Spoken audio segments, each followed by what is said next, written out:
It all started back in September 14, 2014, when traveling to my grandmother's house, who used to live in Matthew Country, Virginia. It wasn't much of a pleasant trip. The atmosphere was loaded with feelings of sorrow since she wasn't here anymore. The way she left was the less expected of them.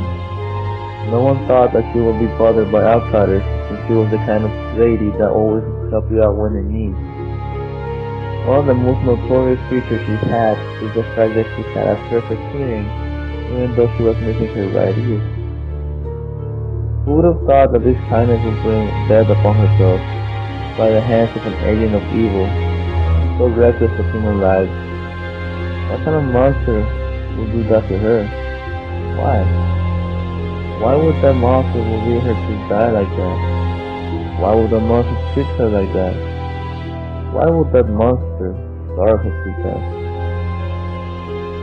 I was on my way to her house in the tap bus at number 17 to collect materials that she had left for my graduation. It was late at night already, if I can recall, around 1:43 a.m. And I was looking outside my window, thinking about what could have happened, what could have brought this ending to her. Sleepless, of course. I suddenly felt a tap on my shoulder. It was my seat partner, one of the four total on the bus. "Hey, how are you doing?" she asked. I looked horrible. "Well, I'm doing well." I laughed, of course. You look pale, like if something wrong happened. I don't know how she figured it out. I started to feel weird, like if she knew about my grandmother or something. Maybe I was getting paranoid. Yeah, that's most likely what's going on. Maybe she thought I was bad because of my looks. "No, I'm fine, don't worry. I didn't catch your name." Yeah, I said. "My name is Veronica." She asked for my name, and when I was about to tell her, the bus all of a sudden started to lose control. In that moment, I didn't know what happened. My heart was beating really fast.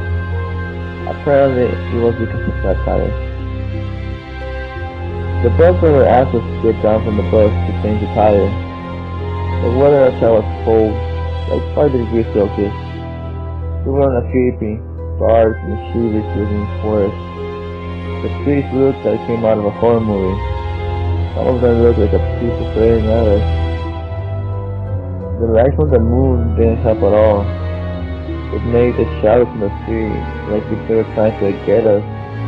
There was something serious. The forest was too quiet. There were no owls, birds, squirrels, nothing. Like if something made them run away or disappear. Out of the blue came a screech that somebody or nobody could quite figure out where it came from. We decided to go on the bus to let the bus driver know about it, but he was nowhere to be found, and the tools were scattered all over the floor with an unrecognizable substance at first. But when closely examined, we could see the thick, dark red liquid slowly oozing from walls. That was all over the tools.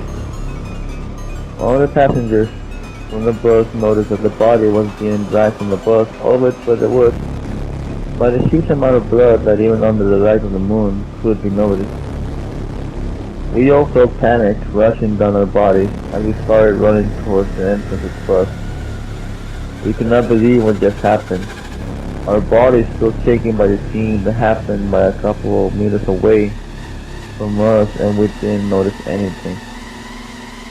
"Wish we could help," said Thomas, a student from Universidad de Sonora on an exchange program.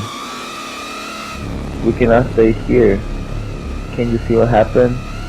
We're in danger here," he claimed. Veronica said fearless. "But what if he needs help? He might be still alive. Injured, but alive." "Are you crazy, woman? King Thomas. What makes you think that? Can't you see the amount of blood he just lost? Then, what's your plan?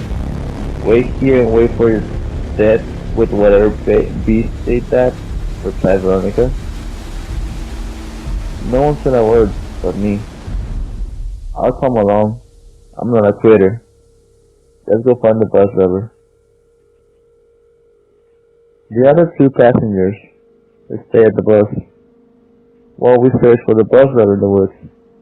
There was feeling heavier than before, as if we were being watched by this creature. And then we saw what was supposed to be the bus driver really hurt. We ran towards him to aid him, but when we were getting closer and closer, we started to notice the fact that he was acting strange. His clothes were all torn apart, his body filled with blood.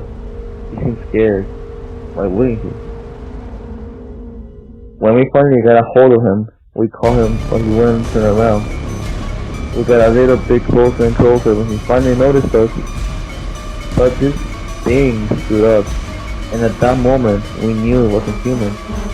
He stood 3 feet tall, long dispersion of 8 arms and legs, beat up face.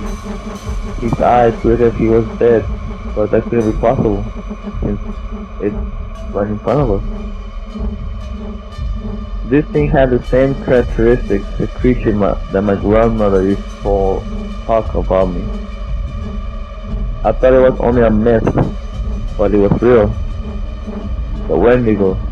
These creatures come from the possession of a spirit that looks for people in despair, lost in the woods, hungry. The spirit possesses the ones that return to cannibalism and turns them into things. This thing, something with a lot of strength, agility, and a power of awareness. They are supposed to be blind, but they can see through sound.